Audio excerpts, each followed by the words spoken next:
Karibu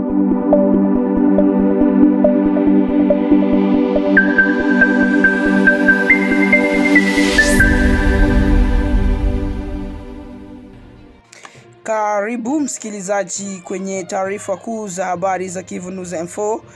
Mimi ni mtangazaji wako Leta Pepele na tunakuletea taarifa za habari jioni ya leo tarehe 30 Julai mwaka 2026.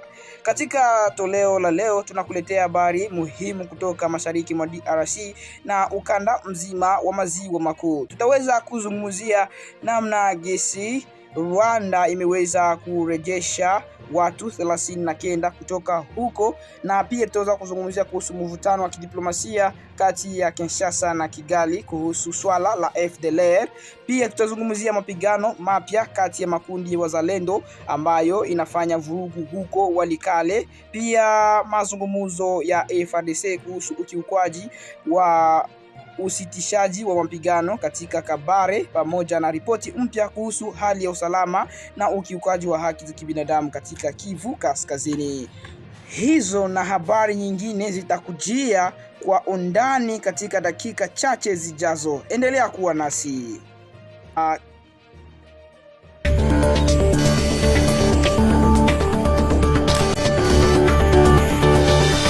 Leo tunakuletea habari kutoka mkoa wa Kivu Kusini ambako jeshi la Jamhuri ya Kidemokrasia ya Kongo FARDC linashutumu M23 kwa kukiuka makubaliano ya kusitisha mapigano na kufanya mashambulizi dhidi ya raia katika eneo la Kabare. Jeshi la FARDC limetoa taarifa likidai kuwa waasi wa M23 wamekiuka makubaliano ya kusitisha mapigano kwa kufanya mashambulizi katika maeneo mbalimbali ya Kabare mkoani Kivu Kusini. Kwa mujibu wa FARDC, matukio hayo yalitokea siku ya Jumanne tarehe 28 Julai katika vijiji vya Kuchuba na Irega ambako raia waliripotiwa kushambuliwa na mali mbalimbali kuweza kuporwa. Jeshi hilo linasema kuwa kutokana na mashambulizi hayo mtoto mmoja alipoteza maisha, huku familia kadhaa zikikumbwa na hasara baada ya mali zao kuweza kuporwa. FARDC imeeleza kuwa ilichukua hatua za kujibu mashambulizi hayo kwa lengo la kulinda wananchi na kuzuia hali ya usalama isiendelee kuzorota. Akizungumza kwa niaba ya jeshi, msemaji wa FARDC Luteni Meya Jeremy amesema matukio hayo ni ukiukaji wa wazi wa makubaliano ya kusitisha mapigano na yanaweza kuhatarisha juhudi za kurejesha amani mashariki mwa Jamhuri ya Kidemokrasia ya Kongo.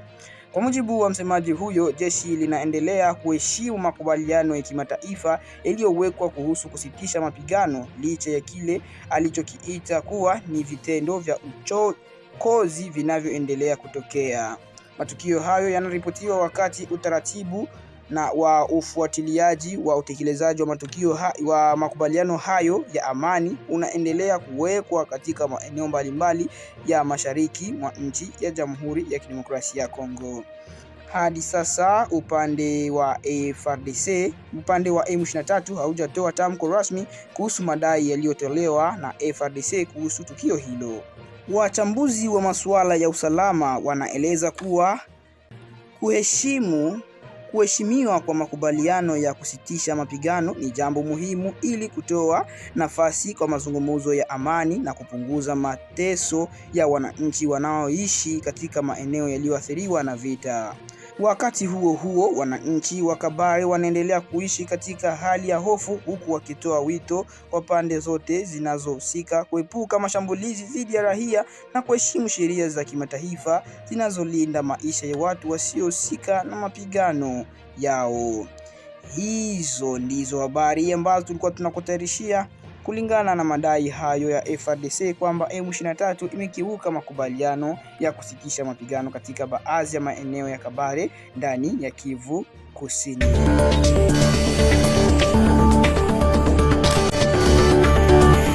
Acha pia tuweze kuangazia mvutano mpya wa kidiplomasia kati ya Jamhuri ya Kidemokrasia ya Kongo na Rwanda baada ya Kigali kupinga tangazo la Kinshasa kuhusu itifaki ya kuwavua silaha wapiganaji wa FDLR. Kauli za pande zote zimeongoza mjadala kuhusu utekelezaji wa makubaliano ya amani ya Washington. Mvutano wa kisiasa kati ya Jamhuri ya Kidemokrasia ya Kongo na Rwanda umeendelea kuongezeka baada ya serikali ya Rwanda kukosoa tangazo la Kinshasa kuhusu mpango wa kuwavua silaha, kuwatenganisha na kuwaweka kambini wapiganaji wa kundi la FDLR. Serikali ya DRC inaeleza kuwa hatua hiyo ni muhimu na ni sehemu ya utekelezaji wa majukumu ya kiusalama iliyowekwa katika mpango wa CONOPS uliotokana na makubaliano ya Washington yaliyotiwa saini na usimamizi wa Marekani. Hata hivyo, waziri wa mambo ya nje wa Rwanda Olivier Nduhungirehe amesema mpango huo hauko ndani ya makubaliano ya Washington na kwamba FDLR haikuwa sehemu iliyotia sahihi makubaliano hayo. Kupitia ujumbe uliochapishwa katika mtandao wa X, waziri huyo alisema kuwa makubaliano hayo yanapaswa kutekelezwa kama yalivyokubaliwa bila kuongeza taratibu ambazo hazikuwemo katika hati ya awali. Wakati huo huo, ameituhumu serikali ya Jamhuri ya Kidemokrasia ya Kongo kwa kile alichokiita jaribio la kukwepa wajibu wake wa kutekeleza hatua za kiusalama zilizokubaliwa kati ya upande hizo mbili. Kwa mujibu wa waziri huyo, mpango wa CONOPS pamoja na amri za utekelezaji wake zilitoa muda maalumu wa kutekeleza hatua zinazohusiana na usalama, na anadai kuwa muda huo haujaheshimiwa ipasavyo. Katika kauli yake, Olivier pia alidai kuwa tangu kutiwa sahini kwa makubaliano ya Washington mwezi wa Disemba mwaka wa 2025, serikali ya Kinshasa imeendelea kuunga mkono kundi la FDLR na kusaidia shughuli zake za kisiasa. Hata hivyo, madai hayo yametolewa na upande wa Rwanda, huku swala hilo likiendelea kuwa chanzo cha mvutano kati ya nchi hizo mbili. Kwa upande wake, serikali ya Jamhuri ya Kidemokrasia ya Kongo imekuwa ikisisitiza kuwa hatua zake zinalenga kutekeleza makubaliano na usalama na kurejesha amani katika maeneo ya mashariki mwa nchi ya DRC. Wachambuzi wa siasa za ukanda wanasema tofauti za tafsiri kuhusu makubaliano ya Washington zinaendelea kuchelewesha utekelezaji wake, huku kila upande ukitafsiri baadhi ya vipengele kwa mtazamo wake mwenyewe.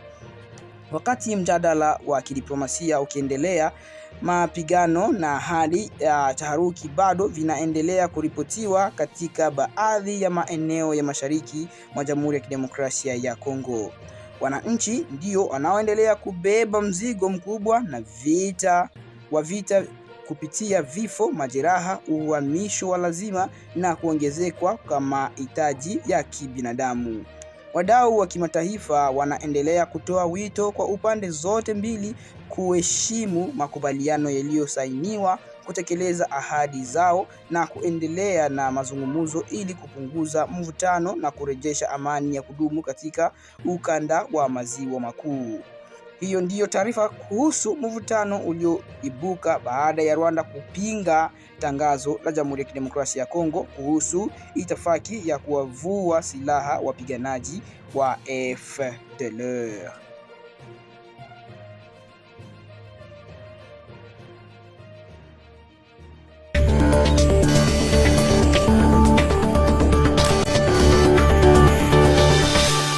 Habari nyingine ambayo tunakuletea ni kutoka huko Walikale mkoani Kivu Kaskazini, ambako mapigano mapya kati ya makundi ya wazalendo yameendelea kuzua hofu na kusimamisha usafiri na kuzuia mamia ya wananchi kurejea katika makazi yao. Hali ya usalama inaendelea kuzorota katika kundi la Bafuna wilayani Walikale mkoani Kivu Kaskazini baada ya mapigano mapya kuripotiwa kati ya makundi mawili ya wazalendo wa kundi la Uhuru la RDC. Kwa mujibu wa taarifa kutoka vyanzo vya eneo hilo, mapigano hayo yalitokea kati ya kijiji cha Kilambo siku ya Jumanne tarehe 28 Julai na yalihusisha wapiganaji wanaoongozwa na kamanda anayejulikana kwa jina la Kayungu. Mashambulizi hayo yalidumu kwa saa kadhaa huku milio ya risasi ikiendelea kusikika katika maeneo mbalimbali ya kijiji hicho. Hadi sasa sababu halisi ya kuzuka kwa mapigano hayo bado haijafahamika. Mapigano hayo yanakuja wakati eneo la Walikale tayari limekuwa likikabiliwa na hali ya kutokuwa na usalama kwa muda mrefu kutokana na migogoro ya makundi yenye silaha. Wiki chache zilizopita, eneo hilo pia lilishuhudia mapigano kati ya kundi la Mashite Kashira na lile la Mushaganya Zidane katika kijiji cha Batakirwa. Mapigano hayo yaliwalazimu wananchi wengi kuyakimbia makazi yao na kujificha porini kwa hofu ya usalama wao. Hata baada ya kupita kwa muda, wakaaji wengi bado hawajapata nafasi ya kurejea nyumbani kutokana na kuendelea kwa mapigano mapya katika eneo hilo na eneo la Kilambo. Hatari za mapigano hayo zimeonekana pia katika usafiri, ambapo barabara inayounganisha Ntoto na Ngora imefungwa kabisa kutokana na hali mbaya ya usalama. Kusimama kwa usafiri huo kunaendelea kuathiri shughuli za biashara, usafirishaji na bidhaa pamoja na huduma nyingine muhimu za wananchi. Kiongozi wa kundi la Bafuna, Mwami Mongi Lupfuno Espoir, anathibitisha uwepo kwa mapigano hayo na kutoa wito kwa mamlaka husika kuchukua hatua za haraka ili kurejesha utulivu katika eneo hilo. Ameomba serikali kupeleka wanajeshi wa FARDC kwa lengo la kuimarisha usalama, kwa kulinda raia na kuwezesha familia zilizokimbia kurejea katika vijiji vyao. Kwa mujibu wa kiongozi huyo, kurejeshwa kwa amani kutasaidia pia watoto kujiandaa vizuri kwa mwanzo wa mwaka mpya wa masomo bila hofu ya mapigano au kuhama makazi yao. Kwa sasa hali katika eneo la Kilambo inaendelea kufuatiliwa kwa karibu na viongozi wa eneo pamoja na wananchi, huku wakisubiri hatua zitakazochukuliwa ili kumaliza mapigano hayo na kurejesha utulivu. Hiyo ndiyo taarifa kuu kuhusu hali ya usalama katika kundi la Bafuna wilayani Walikale, ambako mapigano kati ya makundi ya wazalendo yameendelea kuleta hofu miongoni mwa wananchi.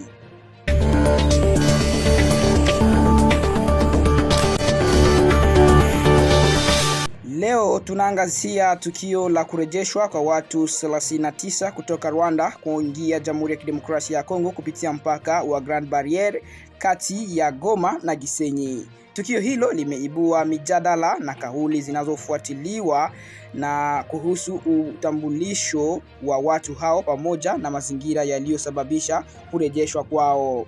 Jumatano tarehe 29 Julai, jumla ya watu 39 walirejeshwa nchini Jamhuri ya Kidemokrasia ya Kongo kutoka Rwanda kupitia mpaka wa Grand Barriere unaounganisha miji ya Goma na Gisenyi. Watu hao walikuwa wamehifadhiwa kwa muda katika kituo cha Mutobo nchini Rwanda kabla ya kurudishwa nchini kwao DRC. Walipowasili Goma, walipokelewa na meya wa mji huo anayewahudumu chini ya utawala wa M23 ambaye anajulikana kama Desire Ngabo Kisuba.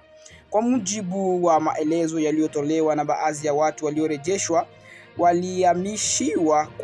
walihamishiwa Rwanda kupitia mpango wa DDRR wa MONUSCO ambao unahusika na kuwavua silaha wapiganaji wanaosaidia kuwasaidia kurejea katika maisha ya kirahia na kuwarudishia katika nchi zao. Hata hivyo, watu hao wanadai kuwa waliwasilishwa kama wanachama wa kundi la FDLR, jambo ambalo wanalikanusha, na wanasema wao ni raia wa Jamhuri ya Kidemokrasia ya Kongo, wengi wao wakitoka katika maeneo ya Masisi na Ruchuru. Baadhi yao wameeleza kuwa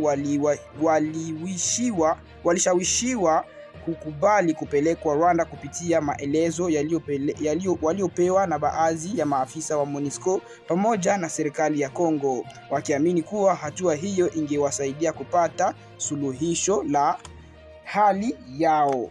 Kwa upande wake, msemaji msaidizi wa M23 Oscar Balinda amesema watu hao waliwasilishwa kimakosa kama wapiganaji wa FDLR. Amesema baada ya uchunguzi uliofanywa na mamlaka za Rwanda, ilibainika kuwa hawakuwa raia wa Rwanda bali ni raia wa Kongo, jambo lililosababisha waweze kurejeshwa nchini kwao. Kauli hiyo inaongeza mvutano katika mjadala unaohusu uwepo wa kundi la FDLR mashariki mwa Jamhuri ya Kidemokrasia ya Kongo na namna ya kushughulikia wanachama wake kupitia mipango ya kurejeshwa makwao au kuwasaidia kuanza maisha mapya. Wakati huo huo, serikali ya Jamhuri ya Kidemokrasia ya Kongo imetangaza kuwa imefikia makubaliano kuhusu mpango wa kuwavua silaha na kuwahamisha wapiganaji wa FDLR kabla ya kuwarejesha Rwanda au kupelekwa katika nchi nyingine, kulingana na taratibu zilizokubaliwa na mpango huo. Hata hivyo, waziri wa mambo ya nje wa Rwanda Olivier Nduhungirehe amesema kuwa mpango huo hauendani kikamili na makubaliano ya amani yaliyoitwa saini kati ya Rwanda na Jamhuri ya Kidemokrasia ya Kongo mjini Washington mwezi wa Disemba mwaka wa 2025. Kundi la FDLR ni moja ya makundi yenye silaha yanayofanya shughuli mashariki mwa DRC kwa miaka mingi. Uwepo wa kundi hilo umekuwa moja ya hoja zinazotajwa kuwa mvutano wa kiusalama kati ya Rwanda na Jamhuri ya Kidemokrasia ya Kongo. Wachambuzi wanaendelea kufuatilia kwa karibu maendeleo ya tukio hilo, huku wakisisitiza umuhimu wa uwazi kati ya mchakato wa kuwatambua wanaorejeshwa pamoja na kuheshimu haki za kila mtu wakati wa utekelezaji wa programu ya DDRR. Hiyo ndiyo ilikuwa taarifa kuu ya habari ambayo ilikuwa inazungumzia kurejeshwa kwa watu 39 kutoka Rwanda kuingia Jamhuri ya Kidemokrasia ya Kongo kupitia mpaka wa Grand Barrier.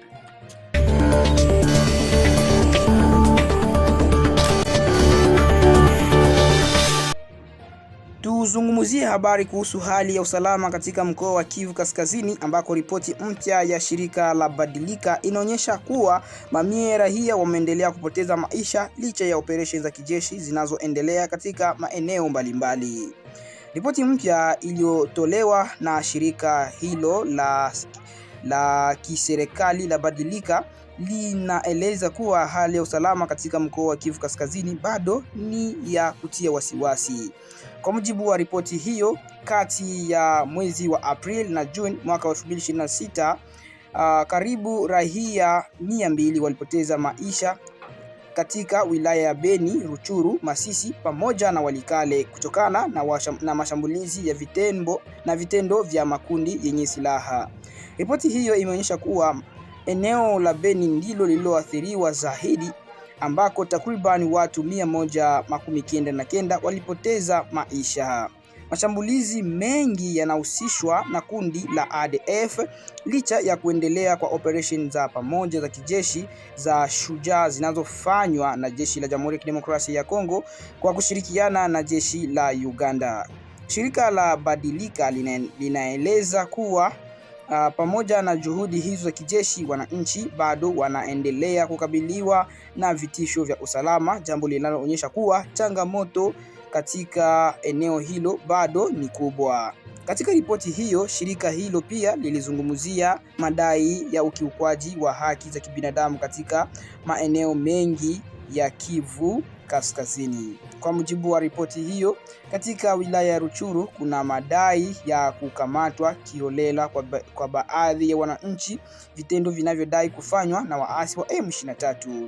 Wakati ule katika wilaya ya Masisi na Walikale, ripoti hiyo inadai kuwa baadhi ya makundi ya wazalendo yanahusishwa na vitendo vya uporaji za mali za wananchi, utekaji wa watu pamoja na kuwashikilia watu kinyume cha sheria.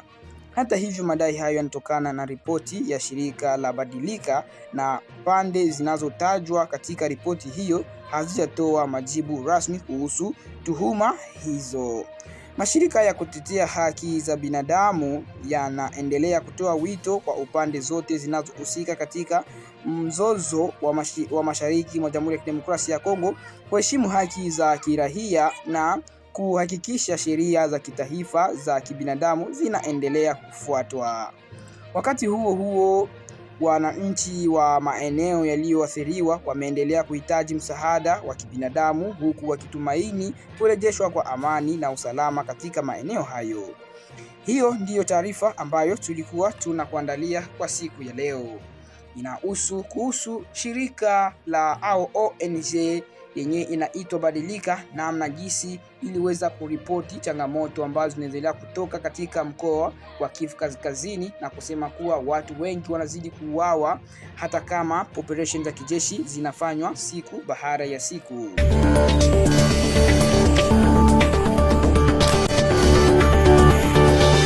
Huo ndio ulikuwa mwisho wa taarifa zetu za leo. Asante sana kwa kuchagua kufuatilia Kivu News Info.